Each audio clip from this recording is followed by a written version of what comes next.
نحمده ونصلي ونسلم على رسوله النبي الكريم اما بعد فاعوذ بالله من الشيطان الرجيم بسم الله الرحمن الرحيم قال الله تبارك وتعالى في القرآن المجيد لقد كان لكم في رسول الله أسوة حسنة صدق الله العظيم۔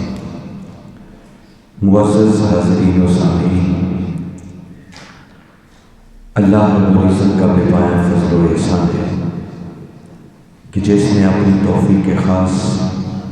اور حضور نبی اکرم صلی اللہ علیہ وآلہ وسلم کے نالین مبارک کے تصدق سے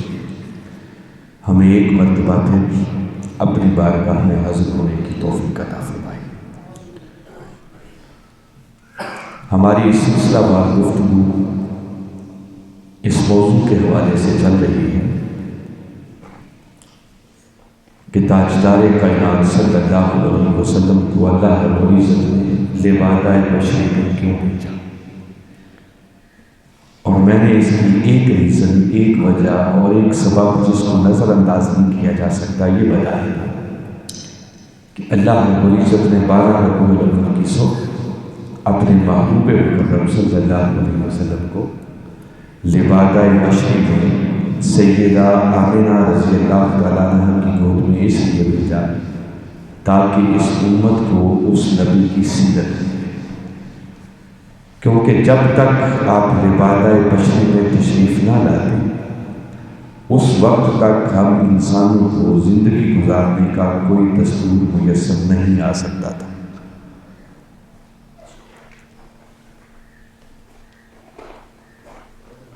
اللہ رب العزت نے اپنے محبوب مکرم صلی اللہ علیہ وسلم کو بھیج کر ارشاد فرمایا لقد کان لکم فی رسول اللہ اسوۃ حسنہ، کہ لوگوں میں نے اپنا محبوب تمہیں عطا کر دیا،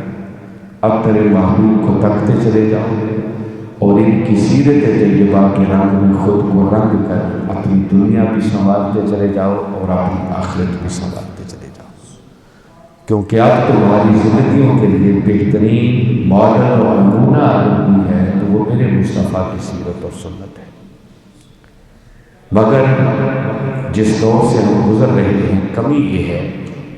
کہ ہم تاجدار کائنات صلی اللہ علیہ وسلم کی آمد کی خوشیاں تو کرتے ہیں، جشن مناتے ہیں، مگر جس مقصد کے لیے اللہ رب العزت نے اپنے محبوب مکرم صلی اللہ علیہ وسلم کو بھیجا تاکہ اس امت کو اس نبی کی سیرت ملے اور اسی سیرت طیبہ کو پھر ہمارا دین بنایا، آج اس سیرت اور اس دین کو ہم نے نظر انداز کر دیا، اور میں نے عرض کیا تھا کہ صورتحال یہاں تک پہنچ چکی ہے کہ دین پر عمل کرنا تو بڑی دور کی بات، اس دین کا تصور بھی ہمارے ذہنوں میں ٹٹلاتا چلا جا رہا ہے۔ وہ دین جو تاجدار کائنات صلی اللہ علیہ وسلم لے کر آئے، اس دین کے دو بڑے حصے ہیں، ایک حصہ وہ ہے جس کا تعلق اللہ کے حقوق کے ساتھ ہے، اور دین کا دوسرا حصہ وہ ہے جس کا تعلق اللہ کے بندوں کے حقوق کے ساتھ ہے۔ اور یہاں میں نے یہ بات کی تھی، اس بات میں کوئی شک نہیں ہے کہ تاجدار کائنات صلی اللہ علیہ وسلم کا شمار بندوں میں ہوتا ہے، مگر بندہ ہو کر بھی ان کے حقوق بندوں جیسے تھے۔ تقسیم میجر ایک ہی ہے کہ ایک اللہ کی ذات ہے جسے معبود کہتے ہیں، اور اس معبود کو چھوڑ کر باقی کائنات کے اندر جو کچھ بھی ہے اس کی حیثیت اللہ کی بارگاہ میں سوائے عبد اور بندہ ہونے کے اور کچھ نہیں۔ یہی وجہ ہے کہ حقوق کے بھی دو ہی میجر قسمیں ہیں، ایک حقوق اللہ ہیں اور دوسرے حقوق العباد ہیں۔ تو حقوق العباد کا دائرہ بڑا وسیع ہے، اس میں فقط انسان ہی نہیں ہے، اس میں انسان بھی ہیں، حیوان بھی ہیں، چرند بھی ہیں، پرند بھی ہیں، شجر بھی ہیں، حجر بھی ہیں، ملائکہ بھی ہیں، رسل بھی ہیں، حتیٰ کہ میں نے عرض کیا تھا کہ خود تاجدار کائنات صلی اللہ علیہ وسلم کا شمار بھی اللہ کے بندوں میں ہوتا ہے، اور وہ اللہ کے ایک ایسے برگزیدہ بندے ہیں کہ جب تک ان کے بندہ ہونے کی شہادت نہ دی جائے، گواہی نہ دی جائے، تب تک کسی کو ایمان کی خیرات ہی میسر نہیں آتی۔ اسلام میں اور دائرہ ایمان میں داخل ہونے کا جو گیٹ وے ہے، بڑا دروازہ ہے، اس کی کنڈیشن ہی یہ ہے کہ توحید کی گواہی کے بعد ہم دوسرے حصے میں کہتے ہیں وَأَشْهَدُ أَنَّ مُحَمَّدًا عَبْدُهُ وَرَسُولُهُ، کہ میں گواہی دیتا ہوں کہ بے شک محمد صلی اللہ علیہ وسلم اللہ کے برگزیدہ بندے اور اس کے رسول، اور بندہ ہونے کی گواہی کو رسالت کی گواہی پر بھی مقدم اس لیے رکھا کہ یہ باری تعالیٰ کا اپنے محبوب مکرم صلی اللہ علیہ وسلم کی امت پر خاص کرم ہے کہ کئی انبیاء کرام ایسے آئے جن کو چند معجزات ملے، اور ان کے ماننے والوں نے جب ان کے معجزات کو دیکھا تو ان کو خدا اور خدا کا بیٹا کہنا شروع کر۔ اور ہمارے آقا صلی اللہ علیہ وسلم تو وہ ہیں کہ جن کی ذات کو ہی اللہ نے سراپا معجزہ بنا کر دیا، اور جس نبی کو جو کچھ ملا وہ تو آپ کے قدموں کا تصدق تھا، خیرات تھی۔ تو جس نبی کو اتنی عظمتیں عطا کی، اب ڈر تھا کہ کہیں ان کی ان عظمتوں اور بلندیوں کو دیکھ کر لوگ شرک میں مبتلا نہ ہو جائیں، ان کو خدا اور خدا کا بیٹا کہنا نہ شروع کر دیں۔ تو باری تعالیٰ نے اپنے محبوب کی امت پر کرم فرمایا اور ان کے ایمان کا حصہ بنا دیا اس بات کو کہ میرے محبوب مکرم صلی اللہ علیہ وسلم کے مقامات، درجات، معجزات کو شانیں اپنی جگہ پر بجا، مگر ان سارے معجزات اور شانوں کے باوجود یاد رکھو وہ خدا نہیں ہیں بلکہ خدا کے برگزیدہ بندے ہیں۔ اس کو ہمارے ایمان کا حصہ بنا دیا۔ مگر ساتھ ہی پھر ایک دوسرا بھی شائبہ پیدا ہو سکتا تھا کہ جب ہم ان کے بندہ ہونے کی گواہی دیتے ہیں تو کوئی من چلا یہ نہ سمجھ بیٹھے کہ شاید وہ ہم جیسے ہی بندے ہیں۔ تو پھر باری تعالیٰ نے پورے قرآن پاک کا آپ مطالعہ کریں، اس بات کو بھی صراحت کے ساتھ لوگوں پر واضح کر دیا، جس پر پچھلی 2 نشستوں سے میں بات کرتا چلا آ رہا ہوں کہ ہمارے آقا صلی اللہ علیہ وسلم کا شمار تو بندوں میں ہے، مگر بندہ ہو کر بھی ان کے حقوق بندوں جیسے نہیں ہیں۔ اس پر میں نے بہت سارے قرآن پاک کے مقامات آپ کے سامنے رکھے۔ آج اس کا دوسرا پہلو دیکھیں گے کہ یہ بات تو طے ہو گئی کہ آپ کے حقوق بندوں جیسے نہیں ہیں، تو پھر آپ کے حقوق کیسے ہیں؟ اس پر میں نے پچھلی گفتگو کا اینڈ کیا تھا کہ اللہ کے ایک حق کو چھوڑ دیں کہ اس کے سوا معبود کوئی نہیں ہے، عبادت کسی اور کے نہیں ہو سکتی، عبادت صرف اللہ کی ہو سکتی ہے۔ تو اللہ کے اس حق کے بندگی کو چھوڑ کر باقی جو حق اللہ کا ہے، اللہ نے وہی حق اپنے محبوب محمد مصطفیٰ صلی اللہ علیہ وسلم کو عطا کر رکھا۔ تو فرمایا لوگوں میرے محبوب کا شمار تو بندوں میں ہے، یہ بڑی ایمان افروز بات ہے، مگر بندہ ہو کر بھی ان کے حقوق بندوں والے نہیں ہیں۔ تو حقوق کون سے ہیں؟ حقوق اللہ والے ہیں۔ بس اللہ کے سوا عبادت کسی اور کی نہیں ہو سکتی، اس ایک حق کو چھوڑ دیں، باقی جو حق اللہ کا ہے اللہ نے وہی حق اپنے محبوب محمد مصطفیٰ صلی اللہ علیہ وسلم کو عطا کر رکھا ہے۔ اس پہلو کو اگر ہم قرآن پاک کی روشنی میں دیکھیں تو اس کے بہت سارے اینگلز ہیں، بہت سارے اسپیکٹس، بہت سارے پہلو، بہت ساری جہتیں ہیں۔ ان میں سے میں چند ایک دامن وقت میں جتنی گنجائش ہوئی ان پر روشنی ڈالنے کی کوشش کروں گا۔ اس بات کو اگر سمجھنا ہو،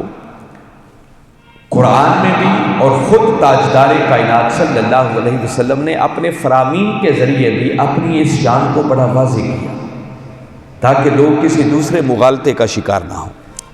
قرآن پاک کو اگر ہم پڑھیں تو اللہ رب العزت نے قرآن پاک کے اندر 2 اطاعتوں کا حکم دیا ہے، اکثر جگہوں پر اکٹھا حکم دیا، فرمایا اطیعوا اللہ و اطیعوا الرسول، اللہ کی بھی اطاعت کرو اور اس کے رسول کی بھی اطاعت کرو۔ اب اس کے علاوہ بھی ایک اور اطاعت کا حکم ہے جس کو ہم اولو الامر کی اطاعت کہتے ہیں، اس کا ذکر بھی ملتا ہے قرآن پاک کے اندر، مگر 2 اطاعتیں تو اکثر جگہوں پر آپ کو اکٹھی ملے گی۔ کہیں ڈائریکٹ ایسے ہی فرمایا، کل محبوب نے فرما دو اطیعوا اللہ والرسول، کہ اللہ کی اطاعت کرو اور رسول کی اطاعت کرو۔ ایک پہلو تو اس کا یہ ہے کہ اطاعتیں دو ہیں، اس بات میں کوئی شک نہیں ہے، مگر پورے قرآن پاک کا آپ مطالعہ کر لیں، اللہ نے کسی ایک مقام پر بھی یہ بات نہیں فرمائی کہ جس نے اللہ کی اطاعت کر لی اس کی رسول کی ہو گئی، یہ بات کہیں نہیں ملے گی، مگر یہ بات اس نے قرآن پاک میں ضرور فرما رکھی ہے کہ میں یطع الرسول فقد اطاع اللہ، فرمایا سن لو جس نے میرے مصطفیٰ کی اطاعت کر لی بس سمجھو اس کی اللہ کی اطاعت ہو گئی۔ تو رسول کی اطاعت کو ایک مقام و مرتبہ اور درجہ دینے کے لیے باری تعالیٰ نے یہ قرآنی حکم بنا دیا کہ فرمایا رسول کی اطاعت کو میری اطاعت سے کبھی الگ نہیں سمجھنا، بلکہ رسول کی اطاعت ہی حقیقت میں اللہ کی اطاعت ہے، دو اطاعتوں میں کوئی فرق نہیں ہے۔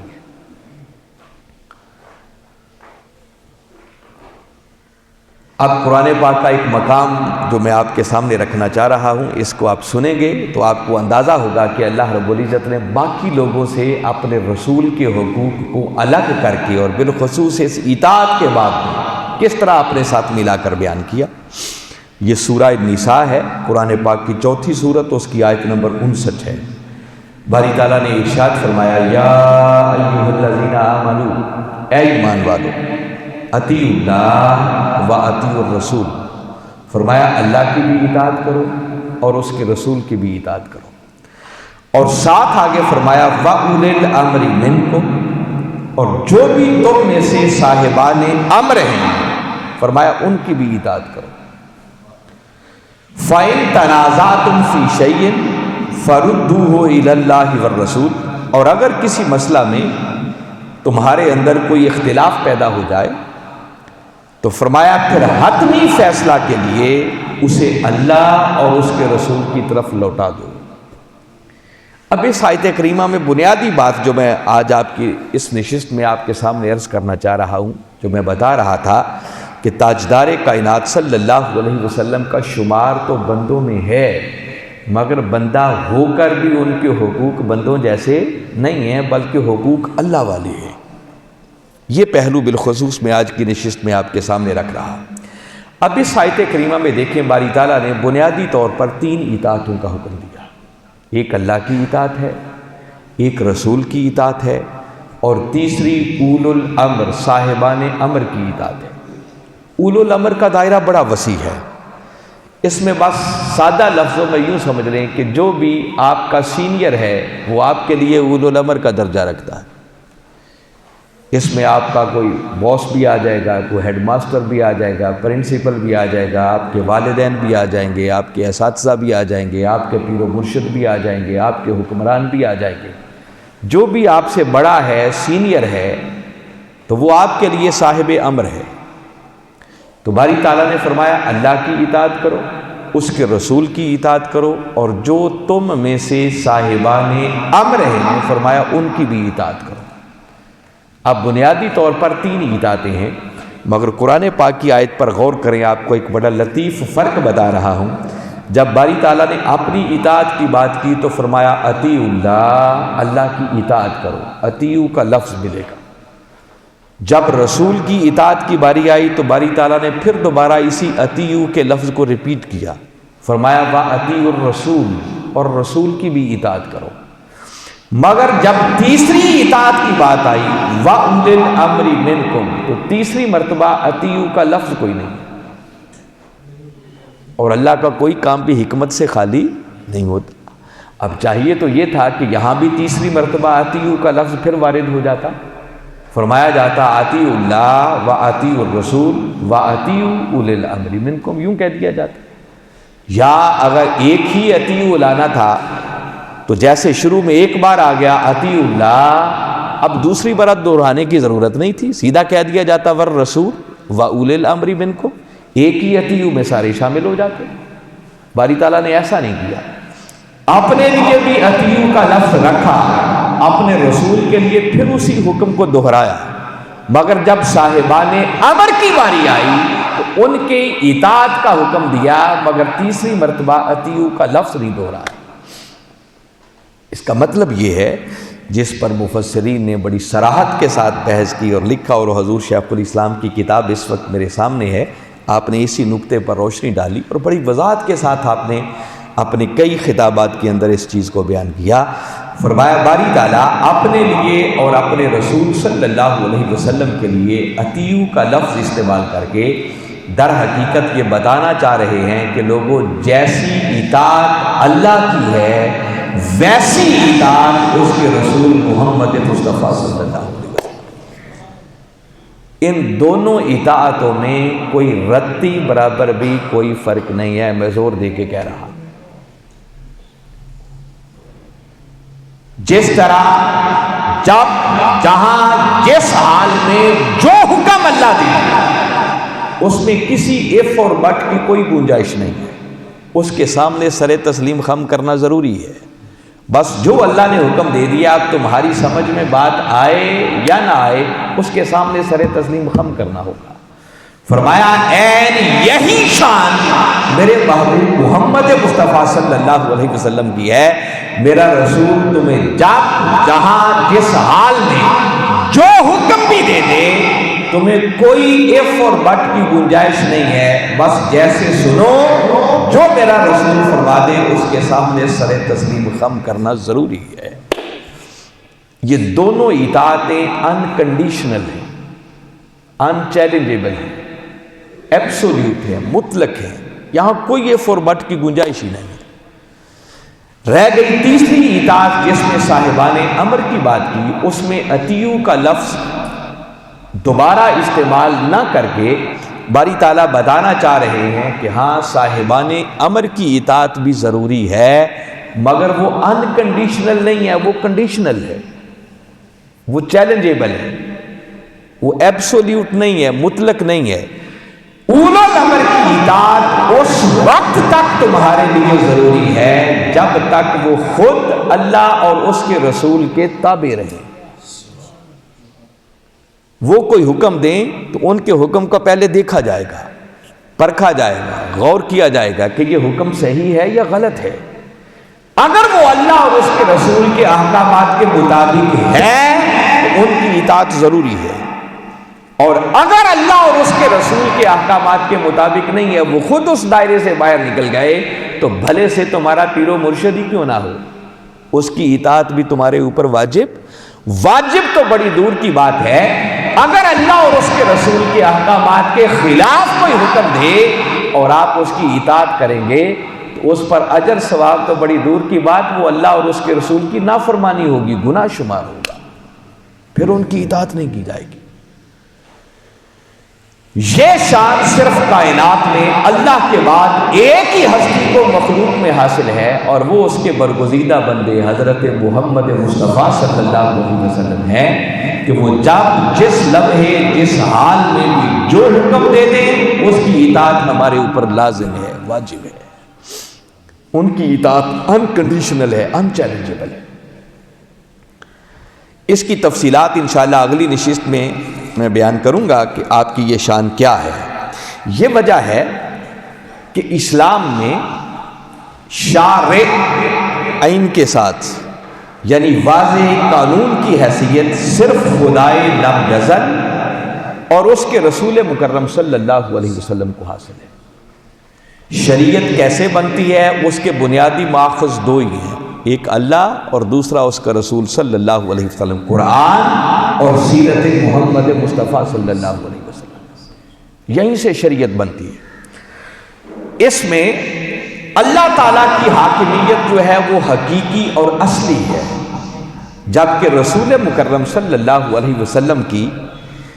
حاکمیت خدا کے نائب اور مظہر ہونے کے اعتبار سے نیابتی اور تفویضی ہے۔ آپ صلی اللہ علیہ وسلم خدا کی طرف سے تشریعی اختیارات کے حامل ہونے کی بنا پر ابد الآباد تک انسانیت کے لیے مطاع مطلق ہیں۔ کسی صورت بھی آپ کی اطاعت کے پٹے کو گلے سے نہیں اتارا جا سکتا، ہر حال میں مطاع مطلق، ہر حال میں آپ کی اطاعت لازم ہے۔ لہذا کسی بھی معاملے میں نبی مکرم صلی اللہ علیہ وسلم کے اوامر و نواہی در حقیقت وہ اللہ ہی کے اوامر و نواہی شمار ہوں، ان میں کوئی فرق نہیں ہوگا۔ اس معاملے کو اگر سمجھنا ہو تو قرآن پاک کے اندر باری تعالیٰ نے بڑے زوردار طریقے سے کئی مقامات پر اس بات کو واضح کیا۔ مثلا ایک مقام اگر آپ کے سامنے رکھوں تو باری تعالیٰ نے ارشاد فرمایا ما آتاکم الرسول فخذوہ وما نہاکم عنہ فانتہوا، فرمایا جب جس لمحے جو کچھ بھی میرا رسول تمہیں دے دے بس آنکھیں بند کر کے لے لیا کرو، اس میں تمہیں سوچنے کی بھی کوئی ضرورت نہیں کہ ذرا دیکھیں تھوڑی دیر کے لیے رک کے غور کریں کہ کہیں اللہ کے حکم سے کہیں مخالفت تو نہیں ہو رہی۔ فرمایا تمہیں اتنا سوچنے کی ضرورت نہیں۔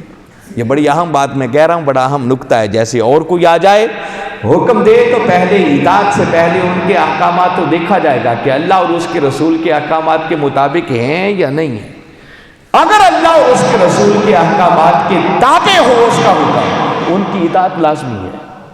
دیکھا جائے گا۔ مگر جب تاجدار کائنات صلی اللہ علیہ وسلم کی باری آ جائے تو اتنا سوچنے کی بھی اجازت نہیں ہے کہ اچھا دیکھیں رسول کا حکم ہے، رسول خدا تو نہیں ہے نا، تو کہیں خدا کے حکم سے متصادم تو نہیں ہو رہی بات، نہیں، اتنا سوچنے کی بھی اجازت نہیں ہے۔ یہ شان اللہ نے عطا کر دیا اپنے محبوب مکرم صلی اللہ علیہ وسلم کو۔ فرمایا جب جس لمحے جو حکم بھی میرا محبوب تمہیں دے دے گا بس تمہارے لیے لازم ہے کہ اس کے سامنے سر تسلیم خم کیا جائے۔ یہ شان مخلوق میں سے اگر کسی کو حاصل ہے تو وہ صرف ایک ہی ہستی ہے، اور اس ہستی کا نام محمد مصطفیٰ صلی اللہ علیہ وسلم ہے۔ اس لیے فرمایا ما آتاکم الرسول، ما عموم پر دلالت کرتا ہے، فرمایا جو کچھ بھی تمہیں رسول عطا کر دے فخذوہ، پس اسے لے لیا کرو، وما نہاکم عنہ فانتہوا، اور جس چیز سے تمہیں روکے منع کر دے بس اسی سے رک جایا کرو۔ آقا کی اسی شان کو کہ بس جو کچھ دیں وہ لے لینا ہے، جو فیصلہ فرما دیں اسی کے سامنے سر تسلیم خم کرنا ہے۔ باری تعالیٰ نے سورہ نساء ہی میں ایک اور مقام پر یہ بات کی اور فرمایا فَلَا وَرَبِّكَ لَا يُؤْمِنُونَ حَتَّى يُحَكِّمُوكَ فِيمَا شَجَرَ بَيْنَهُمْ ثُمَّ لَا يَجِدُوا فِي أَنفُسِهِمْ حَرَجًا مِمَّا قَضَيْتَ وَيُسَلِّمُوا تَسْلِيمًا۔ ایک محبت برا انداز ہے، باری تعالیٰ نے جیسے بات کی اور ایک قسم سے بات کا آغاز کیا۔ فرمایا محبوب تیرے رب کی قسم، یہ اس وقت تک مومن ہو ہی نہیں سکتے جب تک کہ پہلے اپنے تمام تر معاملات میں تجھے اپنا حاکم تسلیم نہ کرے۔ جب تک تاجدار کائنات صلی اللہ علیہ وسلم کو اپنی زندگی دنیا اور آخرت کے تمام تر معاملات میں انسان اپنا حاکم نہ بنا لے، باری تعالیٰ قسم کھا کے فرما رہے ہیں محبوب تیرے رب کی قسم وہ مومن ہو ہی نہیں سکتے، ان کا ایمان سے کوئی تعلق نہیں ہے۔ پہلے تجھے حاکم مانے اور پھر ثم لا یجدوا فی انفسہم حرجا مما قضیت، اور بحثیت حاکم پھر تو جو فیصلہ فرما دے اس فیصلے پر وہ اپنے دلوں کے اندر کوئی رتی برابر اور معمولی سی بھی کوئی تنگی محسوس نہ کرے۔ ہمارے دنیا میں معاملات چلتے ہیں نا، جھگڑے ہو جاتے ہیں، نزاع ہو جاتے ہیں، پنچایت بیٹھتی ہے، ثالث مقرر ہوتے ہیں، فیصلہ کرتے ہیں، کئی مان بھی لیتے ہیں، مگر ضروری نہیں ہے کہ آپ مانیں مگر دل سے بھی مان رہے ہیں۔ مگر یہاں ایسی بات نہیں ہے کہ ٹھیک ہے تم رسول کی بات تو مان رہے ہو مگر تمہارا دل قبول نہیں کر رہا، نہیں۔ فرمایا ثم لا یجدوا فی انفسہم حرجا مما قضیت، اور اے میرے محبوب مکرم صلی اللہ علیہ وسلم جب آپ کو حاکم بنا دیا تو حاکم ایسا مانے کہ پھر جو فیصلہ آپ فرما دیں اس فیصلے پر ان کے دلوں کے اندر کوئی معمولی سی بھی تنگی نہیں آنی چاہیے۔ اس طرح آپ کے فیصلے کے سامنے سر تسلیم خم کریں۔ اگر کوئی اس طرح کی معمولی سی میل بھی دل میں آ گئی، کوئی تنگی بھی محسوس کی کہ ایسا کیوں کہہ دیا، ایسا کیوں فیصلہ ہو گیا، تو فرمایا محبوب تیرے رب کی قسم وہ مومن ہی نہیں ہے، ان کا ایمان سے کوئی تعلق نہیں ہے۔ اور پھر تیسری بار زور دے کے پھر سمجھایا وَيُسَلِّمُوا تَسْلِيمًا،